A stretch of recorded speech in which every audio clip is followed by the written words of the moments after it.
Hey guys, what's up? It's your boy here, and today in this video I'll be giving you guys the long-awaited pet guide video. This is really good time to put this out because right now there is the double XP event for pets for members. So if you guys are a member, there is double XP going on for pets, meaning that you guys can level up your pets insanely faster than you could before. So this is a perfect time to go ahead and do that. So make sure to smash the like button if you guys enjoyed, and if you guys are new, consider subscribing. So without any further ado, let's get started. It's a lot of RNG, it's a lot of time, a lot of patience. It's gonna take you several hatches to get the pets you guys are gonna want to get.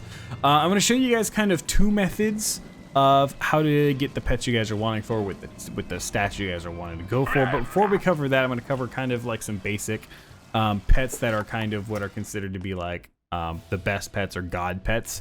And that's first and foremost on my balance. Those of you who have been watching the walkthrough series here, you guys know the pet I use here is my prince or princess GG. This pet is really goated because not only do I have pain giver, balance boon, balance dealer, balance giver, but then I also have the mighty talent as well with a socketed spell proof. This pet is really goated. In case y'all don't know, the mighty spell increases your or talent increases your strength stat by 65. It's really good because if you guys can see here, if you guys hover under strength here, it affects your damage talents. So if you guys are wanting to get damage talents, which many of us do, the strength is really goated. I was actually really surprised to get these stats because my strength is not actually maxed out. The highest you can go is I believe 320, so I was actually 2 points off of that, but I was still able to get not only all the stats I wanted, but at the quantities I wanted them at. So that's really goated. So this is one kind of really goated pet to have for any school, whether it's your fire, storm, whatever. This is a really goated pet to have. Another one is a I don't know if I have this on hand, but it's a double damage, double resist with a Maycast fairy, or if you guys have a jewel on it, then it's a triple damage, double resist to the heal, usually again with the Maycast fairy. That kind of pet style right there is really good at low level, especially for early game.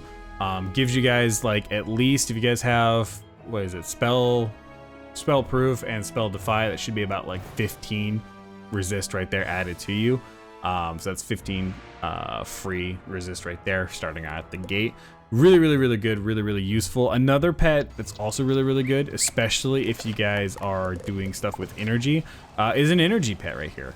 I've got my Pixie Queen right here that gives me big energy, huge energy, and ultra energy. Similar to the stats, this kind of boosts my energy up. So for instance, if I unequip this pet, you guys can see right here I'm at 269. So if I unequipped it, now my max is 233.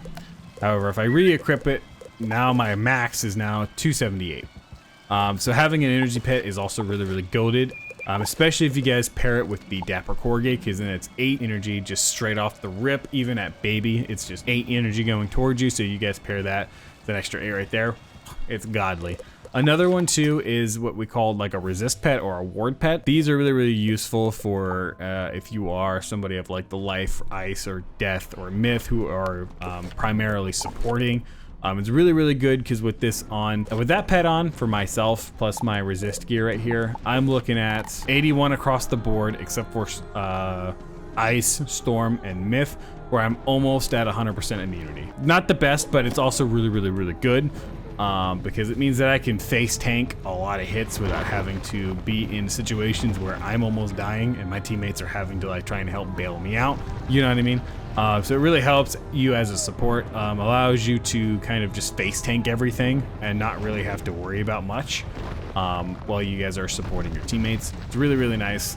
But essentially, I'm going to show you guys the two methods to get to use so that when you're training for whichever kind of talents you guys are wanting to get for your pets, you guys have two methods to use. Okay, so the first method here is going to be the Quetzal method. Essentially, the way this method works is you come over here to the kiosk, you browse for pets. If say like using a fire pet for an example, go over here to the Ask Quetzal here, you'd scroll to the back page over here, and if you were looking to do like a pain giver, fire dealer, fire giver, all that fun stuff, the quad or quint pet with the mighty damage or the mighty talent here. You basically come back to the back here and you find one with the pain giver and mighty, because of the fact that these talents are hard to get as a jewel, so you guys would want to have them manifest as a pet. And essentially you would want to not only get these stats right here, but then you guys would want to basically transfer these unlocked talents right here and basically put them over here onto your own pet. Once you guys have done that, that's basically an essential clone. You want to do that twice, so that way you have both like essentially like a father and a mother pet. Then you'd basically hatch those two pets together into the hatchery over here by yourself, and then basically whatever pet comes from that, then you would kind of want to train up past adult. With the Quetzals, trying to get those two copy pets, you only want to train up to an adult and then rehatch again. Anything past an adult will be stupid expensive for like zero reason.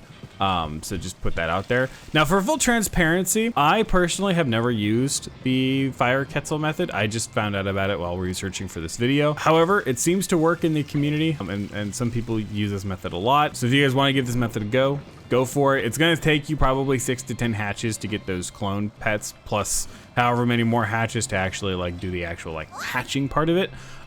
So that might take a little bit of time, but the method I pretty much use is I just come over here to the kiosk, go over here to this button right over here that says search for talent pets or talents, and essentially what I would do is, like, say if I was looking for a fire damage pet, so I'd go for, let's say, fire dealer, and then I would put in for mighty, right, and then search for all talents. It's gonna give you all the pets that have those first 2 talents in there. And then right here, this would be a good pet to hatch with if I was looking for a fire pet. But it basically gives you a pain bringer, fire giver, pain giver, fire dealer, mighty. Kind of the similar thing with the Quetzals. You'd kind of want to keep hatching.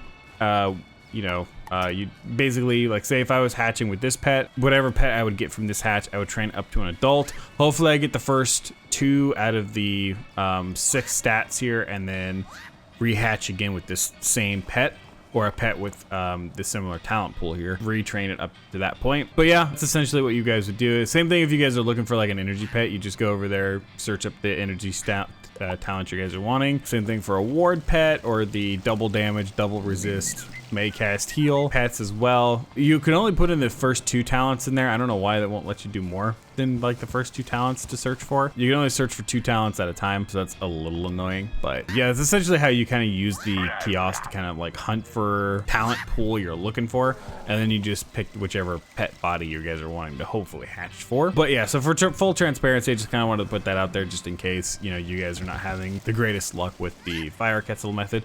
Kind of wanted to put another method out there besides just bullying your friends for a hatch. When you guys are playing the mini games here, the one I personally recommend is this dance game over here. You guys can see where I have like 100 out of 100 games won. What that means is that I can skip some of these games here. The minimum amount you need to be able to skip these games here is 25.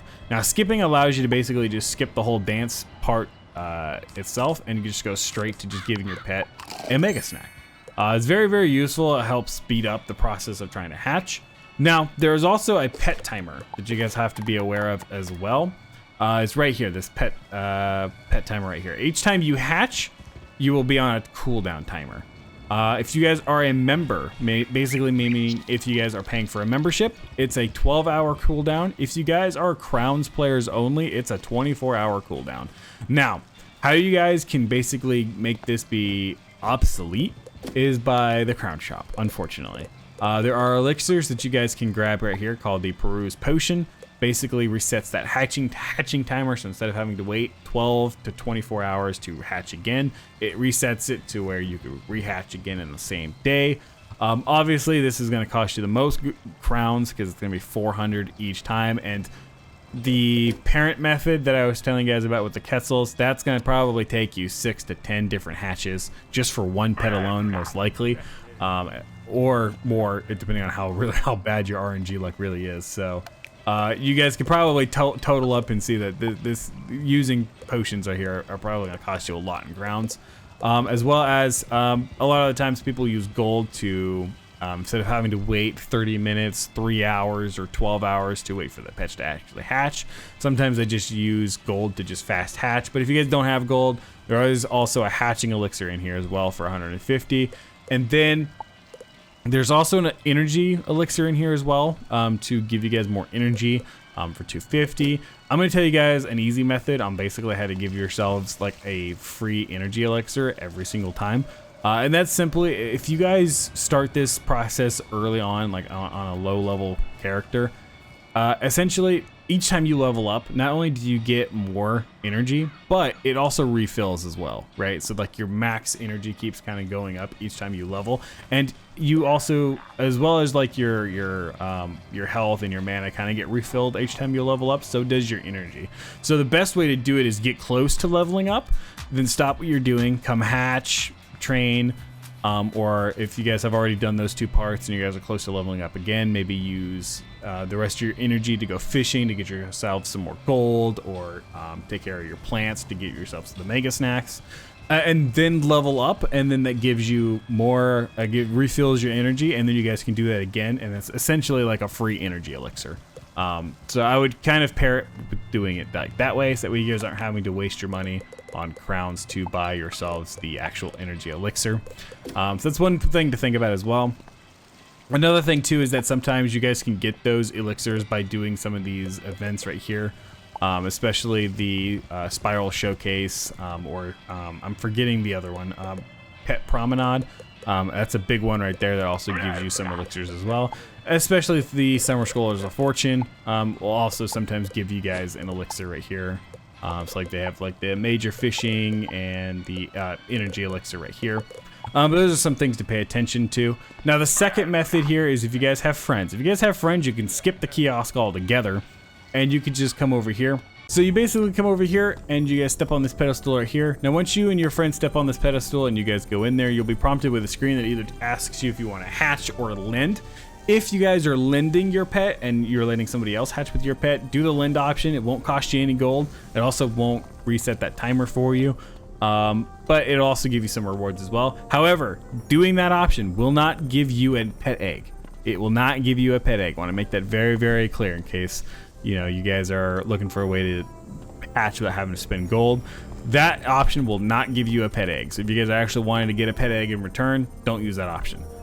The other option is the regular hatch option, where you guys have to pay gold to use it. I will say hatching with your friends or hatching with yourself is stupidly cheaper than going to the kiosk. So like say if you were to hatch 2 adult pets over here, it's going to be about 10,000 gold, versus in the kiosk it's going to be about like 15,000 depending on the pet you guys are trying to hatch with.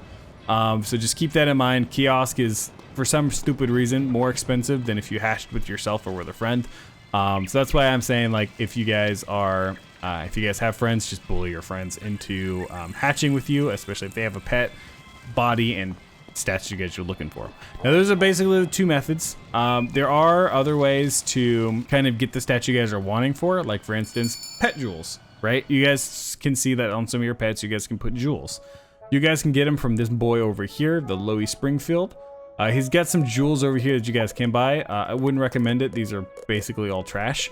However, he's really, really good for the recipe shop. These are over here is what you guys can go for to get the kind of jewels you guys are wanting, whether it be fire boon, fire dealer, fire giver, all those kind of stats are here. You just basically go to whichever pet you need or school you guys need it for.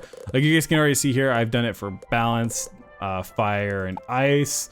But you guys can also buy them for death, life, myth, storm, pretty much all of the schools here you guys can get those for. That's essentially it. Pet training is just a lot of time, patience, and sometimes opening up your wallet if you want to fast track the process. So it's a very tedious process. So just take your time with it. By using either method, the first method with the Quetzals or the second method, you guys will get your pets hopefully without any hassle. But yeah, that's essentially going to do it. If you guys found this video to be really, really helpful, make sure to smash the like button. If you guys are new to the channel, make sure to subscribe so you guys stay up to date with everything going on with Wizards101, and click the bell for notifications so that you guys get a nice little ring-a-ding, ding-a-ding whenever I go live or post a new video. And I'll see you guys all in the next one. Peace.